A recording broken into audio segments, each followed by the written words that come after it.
अस्सलाम वालेकुम स्टूडेंट्स, कैसे हैं आप? ठीक हैं। आज हम 10th की केमिस्ट्री का 3rd चैप्टर पढ़ेंगे जो कि ऑर्गेनिक केमिस्ट्री है और ये चैप्टर बहुत इम्पॉर्टेंट है और आपकी बुक में 10th में इसके मुतालिक बेसिक इसके पॉइंट्स बताए हैं और ये इंटर तक आपके साथ है ये chapter organic chemistry, inorganic chemistry. तो ये हम पढ़ेंगे ऑर्गेनिक केमिस्ट्री, ठीक है।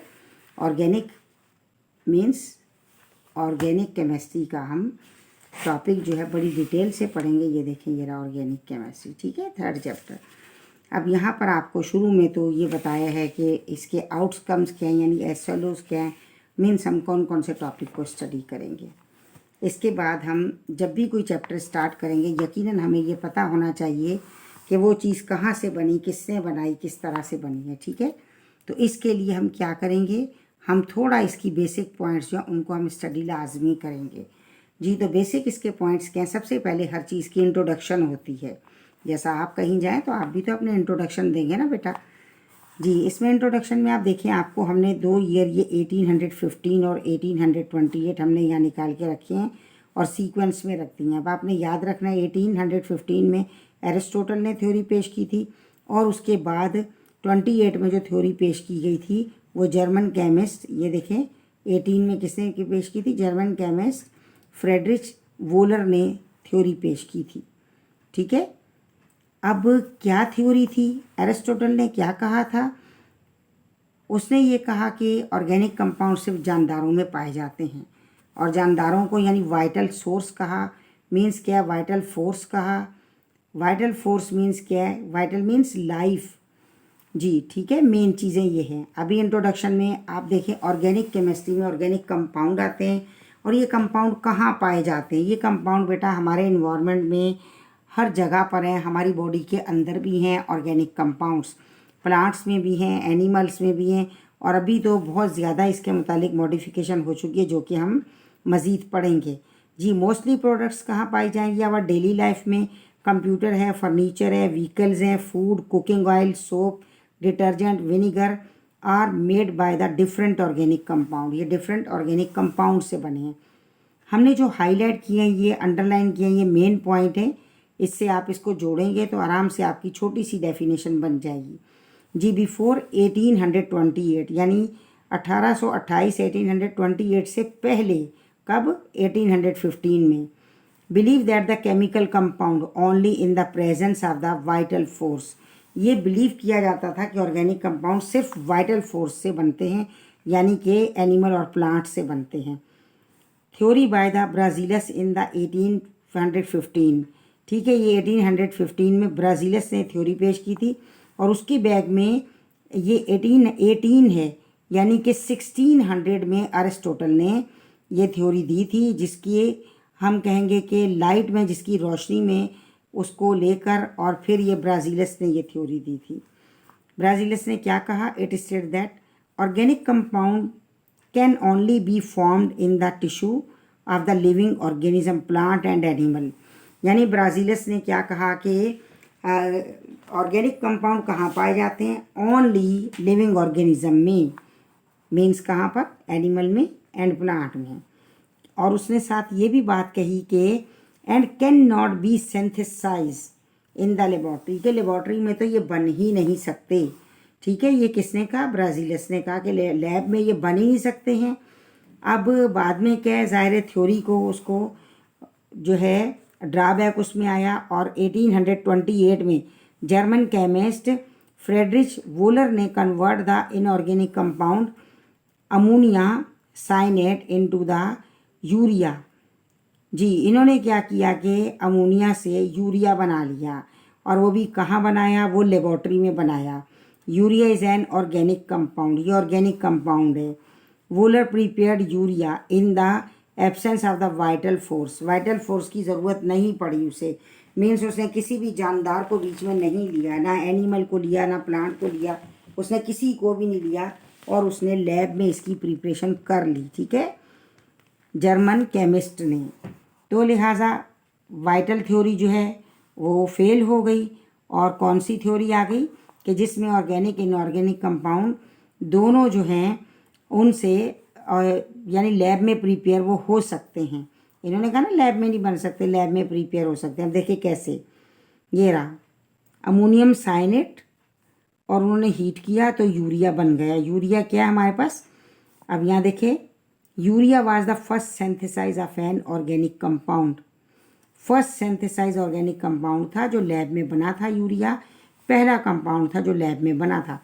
अब क्या हुआ जब ये कंपाउंड बना तो क्या है, नाउ दिस रिएक्शन, इस रिएक्शन ने क्या किया, give the big blow. Big blow means बड़ा झटका दे दिया, बड़ा धचका दे दिया to the vital force theory. Vital force theory को इसने बहुत जो है हिला दिया और लोगों को ये पता चला कि वाइटल फोर्स थ्योरी इसका मतलब है कि वो इतनी वैलिड नहीं है और कंपाउंड जो है लैब में बन सकते हैं। ठीक है, ये आपने याद रखनी है छोटी छोटी बातें इसमें से। अब उसने क्या बताया आगे मज़ीद ऑर्गेनिक केमिस्ट्री की, तब एक हम कहेंगे कि डेफिनेशन बन गई। Organic chemistry is the branch of chemistry which deals with the study of the compound of carbon and hydrogen.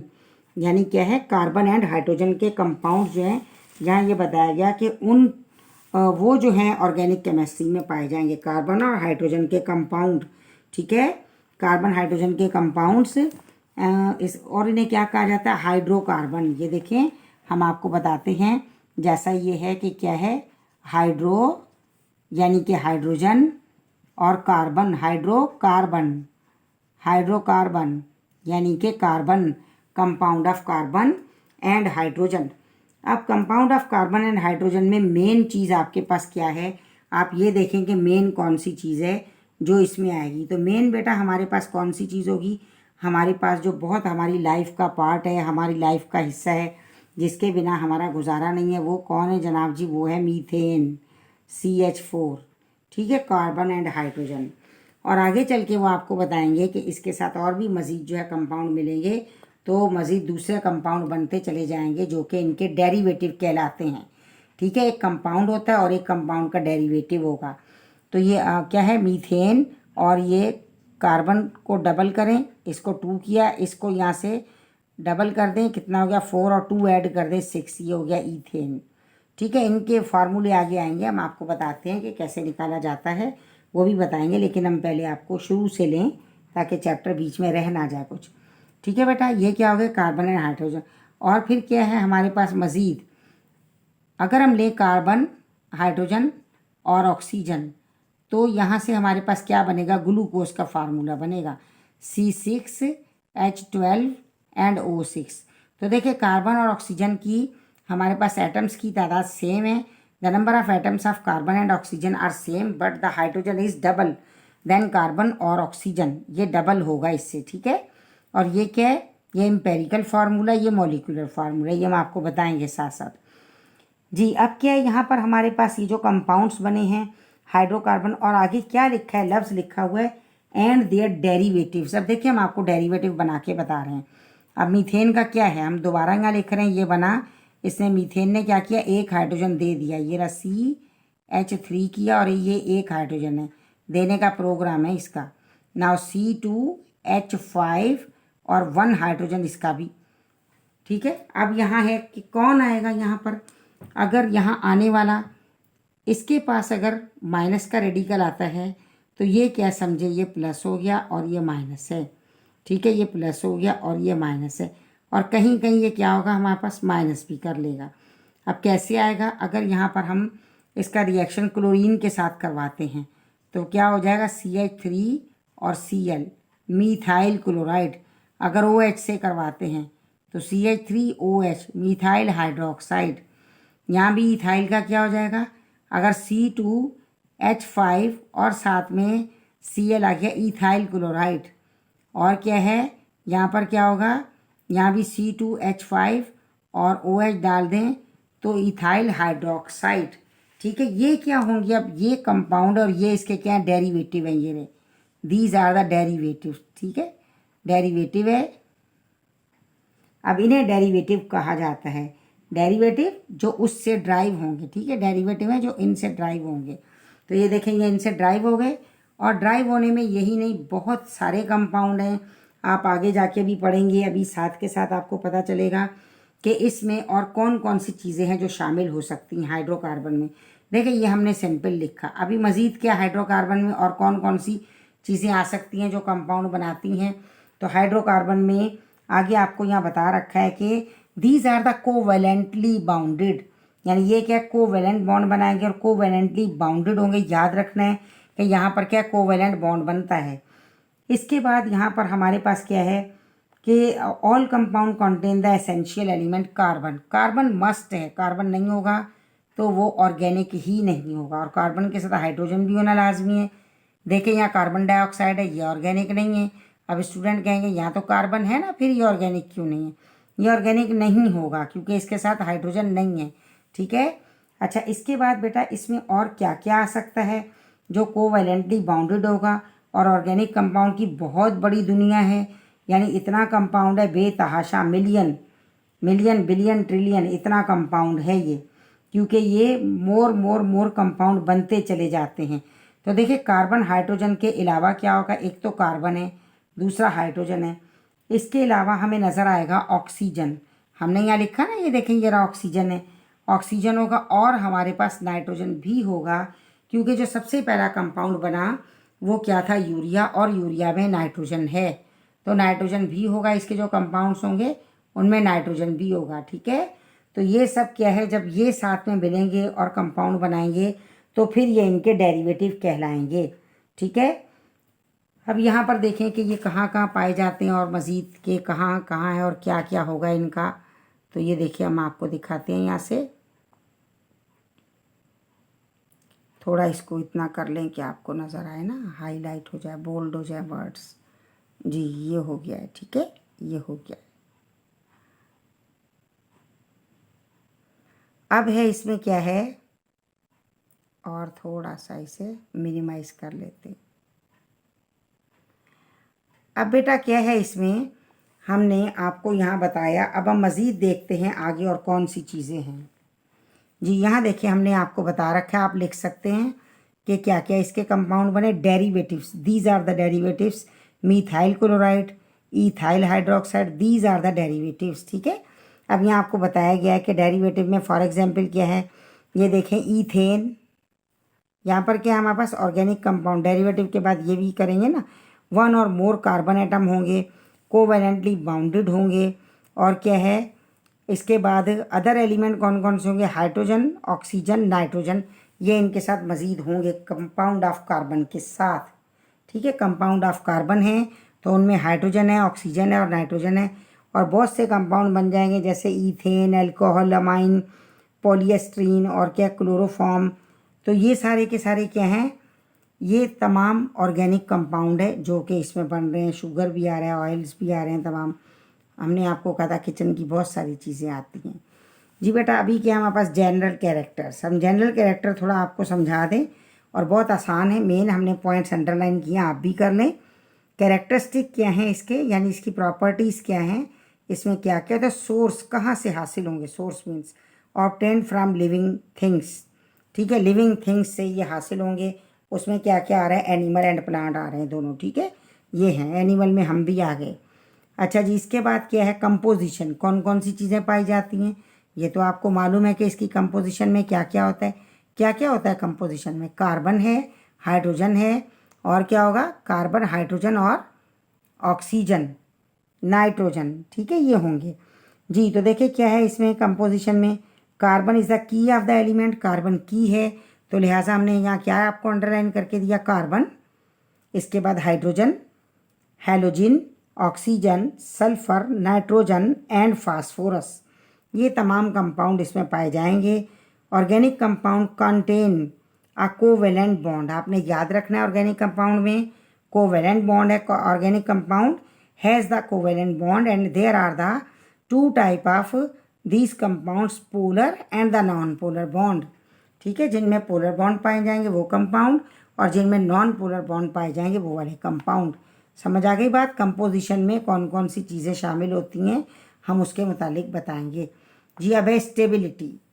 Stability का मतलब क्या होता है, पड़े रहना, कहीं नहीं जाना और कायम रहना, जहाँ वो कंपाउंड में एकदम से नहीं निकलना। जैसा कि देखिए वाटर स्टेबल है more than the alcohol, alcohol को अगर हम रखेंगे तो अल्कोहल फ़ौरन उड़ जाएगा, पेट्रोल फ़ौरन उड़ जाएगा, क्योंकि वो वोलाटाइल्स हैं और वो क्या है, अनस्टेबल हैं। और ये क्या है, ये स्टेबल है, हमें याद रखने हैं, इसमें स्टेबल्स हैं और ये सॉल्युबिलिटी है। ठीक है, सॉल्युबिलिटी का मतलब होता है हल होना। हल अब किस में होगा, आप देखें ऑर्गेनिक कंपाउंड में। आप जहन में रखें कि ऑयल, कुकिंग ऑयल रख लें, सरसों का तेल रख लें, खोपरे का तेल रख लें, कोई भी ऑयल रख लें जहन में। अब आपको पता है कि ऑयल को हम पानी में हल करेंगे, तो क्या ऑयल पानी में हल होगा? नहीं होगा। ठीक है ना, ये आपका कॉमन सा आपका एक्सपीरियंस है कि वो डिज़ोल्व नहीं होता।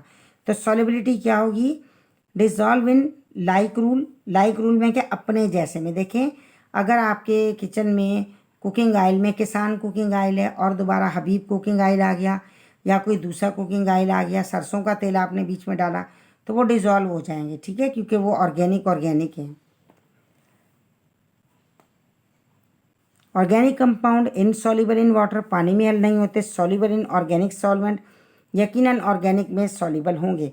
नॉन पोलर कंपाउंड्स क्या हैं, सॉल्युबल इन बेंजीन और कार्बन डाइसल्फाइड में।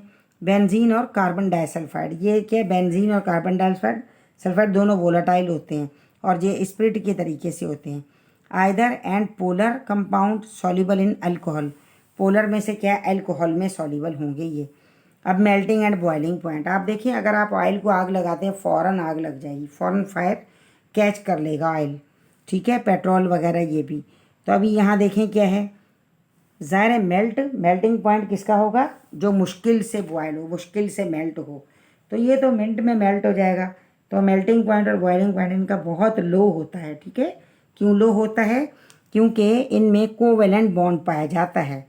इसके बाद है रेट ऑफ द रिएक्टिविटी। अब क्या ये रिएक्टिव है, तो क्योंकि कोवेलेंट बॉन्ड है इसलिए बहुत स्लो इनमें रेट ऑफ रिएक्टिविटी है। ठीक है, फिर है electrical conductivity and heat conductivity, कि हीट और इलेक्ट्रिकल कंडक्टिविटी क्या ये उसको लेते हैं, क्या ये गर्म हो जाते हैं। तो क्या है, ऑर्गेनिक कंपाउंड क्या नॉन कंडक्टर है। नॉन कंडक्टर मीन्स ये बिजली को अपने अंदर से नहीं गुजरने देगा। And electricity and because consist of the covalent bond, क्योंकि इसमें कोवेलेंट बॉन्ड है इसलिए क्या है, ये नॉन कंडक्टर है, इलेक्ट्रिसिटी को कंडक्ट नहीं करेगा। ठीक है, अभी क्या है हमारे पास है, ये हो गया, ये हो गया जी। अब है कंबशन। कंबशन क्या, लातीन वर्ड है, लातीन वर्ड। अब इसकी मीनिंग क्या है, ऑल ऑर्गेनिक कंपाउंड क्या करते हैं, कंबस्टेबल होते हैं, बर्न हो जाते हैं एयर के अंदर। वो हमने आपको बता दिया है कि कुकिंग ऑयल को आग लग जाती है, पेट्रोल को आग लगती है, स्प्रिट को फायर कैच कर लेता है। These compounds are catch the fire, ठीक है, फ़ौरन कैच करेंगे। अच्छा, इसके बाद है हाई परसेंटेज इनमें कार्बन की होगी। और क्या है, क्योंकि हम लकड़ी को जलाएं तो बहुत सारा कोयला बनता है, बाकी तो चीज़ें जो है वो एवापोरेट हो जाती हैं। फिर है प्रोड्यूस कार्बन डाइऑक्साइड। अब आप आग जलाते हैं, कोयले जलाते हैं तो क्या होता है, धुआं सा लगता है ना, खांसी भी हो जाती है, धुआं भी होता है। तो उस धुएं में कार्बन डाइऑक्साइड होती है और कार्बन मोनोऑक्साइड होती है। तो यहाँ पर आपको बताया गया है, सिर्फ कार्बन डाइऑक्साइड का जिक्र किया है कि कार्बन डाइऑक्साइड होती है। ठीक है, लेकिन और भी होती हैं गैसेस भी। अब है स्टेबिलिटी, इसका हम आपको ऊपर बता चुके हैं स्टेबल है या नहीं है। तो ऑर्गेनिक कंपाउंड क्या होंगे, ऑर्गेनिक लेस स्टेबल, स्पिरिट क्या लेस स्टेबल है, उड़ जाता है। ठीक है, high temperature as the compare to the inorganic compound. ठीक है, स्टेबिलिटी में क्या होगा, हाई टेम्परेचर है, ऑयल को ले लेना, आप ऑयल को लें, इन चीज़ों को लें। फिर है presentation, representation of the organic compound. इसमें रिप्रेजेंटेशन कैसे उसको रिप्रेजेंट किया जाता है, किस तरह जाहिर किया जाता है, किस तरह लिखा जाता है। तो ये देखें, इसमें आप ये वाली बात याद रखेंगे कि कितना different types to represent the organic compound. Molecular formula shows number of atom in molecule. Molecule क्या करेगा, सिर्फ एटम के नंबर बताएगा, एटम के नंबर। एटम के नंबर मीन्स क्या है, ये जो हमने लिखा है देखें, 2 कार्बन है और हाइड्रोजन 5 है, A1 ऑक्सीजन है। ये देखिए हम यहाँ आपको लिख के बता रहे हैं कि मीन्स क्या है इसका। आपको ये बातें इसमें जो बुक में दी हैं ये आपको साथ साथ हम समझाते जाएंगे और आपको पता चलती जाएंगी। क्या कहे, मॉलिक्यूलर यानी एटम्स। एटम देखिए, हम अगर सिंपल सा ग्लूकोज लिख लेते हैं C6H12 एंड O6, तो मॉलिक्यूलर फार्मूला ने हमें क्या बताया, ये बताया कि 6 कार्बन हैं, 12 हाइड्रोजन हैं और 6 ऑक्सीजन हैं, और यही मॉलिक्यूलर फार्मूला ये बताता है हमें, ठीक है। इसके बाद क्या है हमारे पास, मॉलिक्यूलर फार्मूला के बाद क्या बता रखा है, इसके बाद है हमारे पास स्ट्रक्चरल फार्मूला। इट मीन्स क्या है, ये है लोकेशन ऑफ केमिकल बॉन्ड। ये लोकेशन बताएगा केमिकल बॉन्ड कैसा बन रहा है, सिंगल है, डबल है या ट्रिपल है। और dot and cross. Condense, condense का मतलब क्या होगा कि इसमें डैश नहीं लगता, लाइन बीच में नहीं लगेगी। और मिक्स में होता है, कंडेंस का मतलब क्या होगा, यानी एक तरह से थिक है, मिक्स में होगा। ये अब इसकी डिटेल बता रखी है, हम यहाँ आपको बताते हैं इनकी डिटेल, ये आप गौर से देखें और मेन पॉइंट हमने लिखे हैं, इन्हें आप नोट कर लें। Molecular formula shows number of each type of atom in molecule और number of atom and element, किसी भी एलिमेंट के एटम के नंबर्स को बताता है। इसके बाद इसका फार्मूला, ये हम फार्मूले अभी आपको बता देते हैं यहाँ लिख के जी। फिर ये structural formula shows how atom bounded in molecule. Structure में क्या, हाउ एटम बाउंडेड, एटम किस तरह से बाउंडेड हैं, क्या वो सिंगल बॉन्ड बना रहे हैं सिंगल लाइन से, क्या वो डबल बॉन्ड बना रहे हैं, क्या वो ट्रिपल बॉन्ड बना रहे हैं, ठीक है। इसमें ये पोजीशन बतानी है। इसके बाद है हमारे पास यहाँ कंडेंस्ड फार्मूला। कंडेंस मीन्स क्या है, shows bond line is erased, bond की लाइन बीच में यहाँ पर नहीं होगी। जैसे लाइन है ना, ये रही ये लाइनें नहीं होंगी। कंडेंस मीन्स उसको मिला के लिख दिया जाएगा, मिला के लिखा हुआ होगा, लाइन कोई भी नहीं होगी। और दूसरा देखिए क्या है, इसमें हमने फिर और वर्डिंग में लिख दिया इसको, कंडेंस को, क्या है कि ओमेटेड मीन्स क्या, carbon are omitted and the each distinct structural unit is written in the subscript number multiple subsequent, ठीक है। अब क्या है इसमें मल्टीपल सब्स्टिट्यूशन मीन्स क्या है, मल्टीपल सब्स्टिट्यूशन पाई जाएगी। अब यहाँ पर क्या, ओमेटेड मीन्स छोटी सी लाइन जो कार्बन को दिखाने के लिए दो कार्बन के दरमियान लगती है वो ओमेटेड हो जाएगी, यानी वो एक्सेप्ट हो जाएगी, ठीक है। एक्सेप्ट मीन्स क्या होगा, यानी कि वो नहीं होगी, एक्सक्लूड हो जाएगी, वो निकाल दी जाएगी।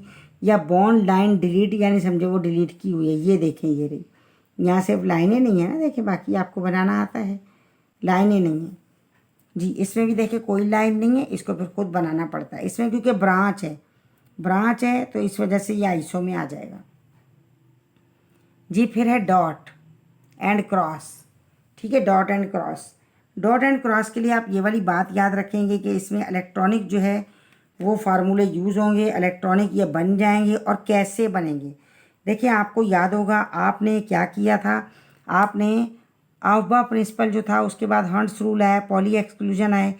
अच्छा, इनसे भी पहले क्या था हमारे पास, न्यूलैंड्स ने ऑक्टेट लॉ बनाया था।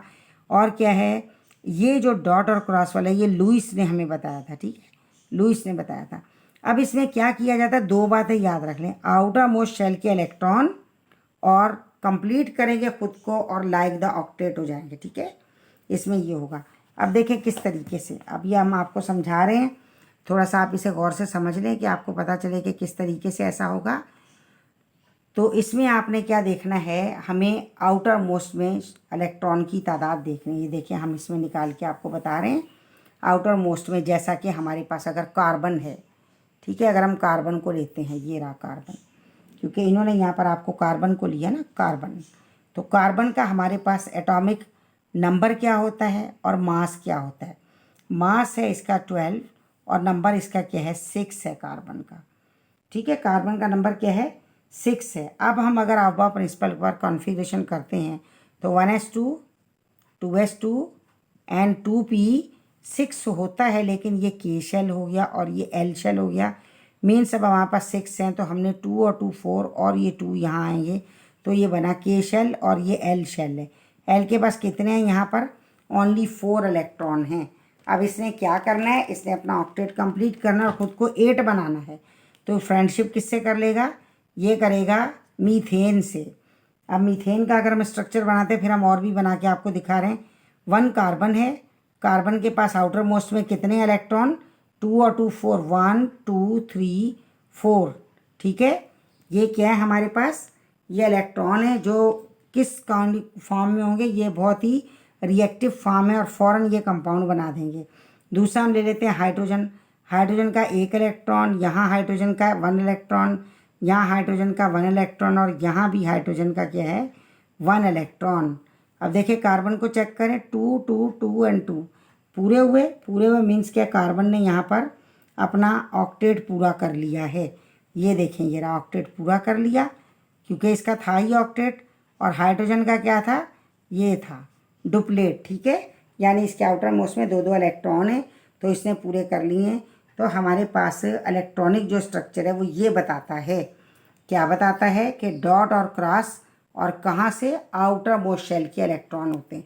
अब हम लेते हैं आपकी बुक में जो दे रखा है प्रोपेन। प्रोप लें 1 carbon, 2 carbon and the 3rd carbon.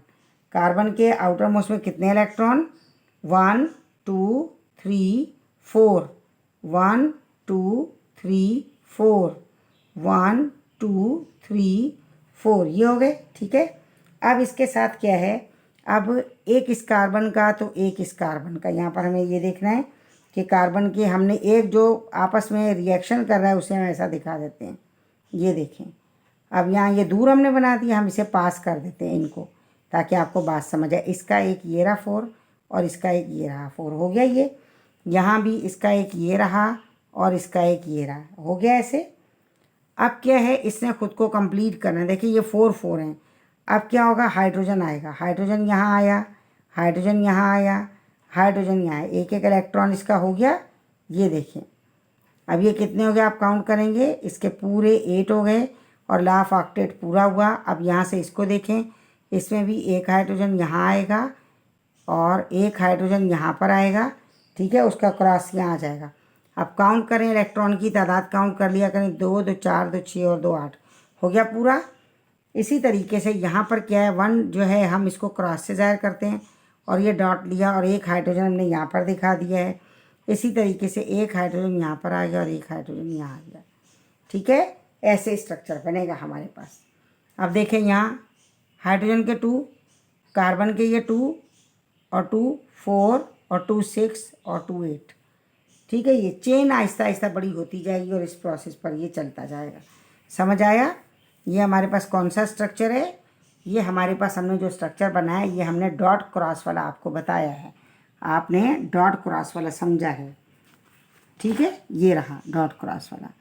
अच्छा बेटा, अभी ये है कि इस पर यहाँ हमने आपको कंडेंस और इन फार्मूलोस का बता दिया। ये फार्मूलाज जो हैं आप हम दोबारा से इसको रिव्यू करते हैं। मॉलिक्यूलर में एटमों की तादाद, ठीक है, कितनी, स्ट्रक्चरल में बॉन्ड कहाँ कहाँ पर है, कंडेंस में वही सेम प्रोसेस, सिर्फ लाइन का इस्तेमाल नहीं होगा, छोटी सी लाइन जो लगती है, ये जो लगी हुई है लाइनें, इनका इस्तेमाल नहीं होगा, तो ये कंडेंस बन जाएगा। Dot and cross Lewis method है, ठीक है, ये लुईस ने सजेस्ट किया था। और क्या है, आउटर मोस्ट में इलेक्ट्रॉन जो मौजूद होंगे उनसे ये स्ट्रक्चर बनेगा, ठीक है बेटा। हम डायरेक्ट आगे नहीं पहुंच सकते, हमें कुछ बच्चों ने कहा कि आप डायरेक्ट हमें IUPAC नेम सिखा दें, तो ऐसा नहीं हो सकता बेटा, हम नहीं सिखा सकते जब तक आपका बैग जो है वो कंप्लीट ना हो। तो हम ये बैग आपका कंप्लीट कर लें सारे टॉपिक्स, तो इंशाल्लाह फिर आपको हम ये भी बता देंगे IUPAC यानी नाम देना किसी भी कंपाउंड को। जी ये देखिए, ये क्या कंपाउंड मीथेन है, ये मॉलिक्यूलर फार्मूला है, ये स्ट्रक्चरल फार्मूला है, इसमें लाइनें हैं, कंडेंस में लाइन नहीं होगी। ईथेन है ये क्या है, हमारे पास स्ट्रक्चर है, इसमें लाइनें लगी होंगी और यहाँ देखें लाइन नहीं होगी क्योंकि कंडेंस है। इस तरह से ये तमाम कंडेंस हैं और ये स्ट्रक्चरल हैं और ये मॉलिक्यूलर हैं और ये नेम दिया है, ठीक है। कंप्लीट ये डीकेन तक है, आपने इसे अच्छे से याद करना है, अच्छे से तैयारी करनी है। अब हम पूरा चैप्टर आपके लिए अपलोड कर देंगे थोड़े थोड़े टॉपिक करके। अब आपके पास चैप्टर का हमने जो समझाया, जो बताया, वो आपके पास पहुँचे सबसे पहले, ठीक है, सबसे पहले पहुँचे, क्योंकि होशियार बनना है ना, अच्छे बच्चे बनना है, कामयाब होना है, A1 लेना है ना, तो आपके पास सबसे पहले पहुँचे। इसलिए आप क्या करें, फ़ौरन चैनल को सब्सक्राइब कर लें, वीडियो को लाइक भी करें, शेयर भी करें और हमें कमेंट भी करें, हमें पता चले कि भाई कौन है जो इसको देख रहा है। आप कोई कमेंट नहीं करते हो तो बेटा आपने कमेंट भी करने हैं, ठीक है। अपना बहुत ख्याल रखिएगा, हमारी दुआएं आपके साथ हैं। ओके, अल्लाह हाफिज़।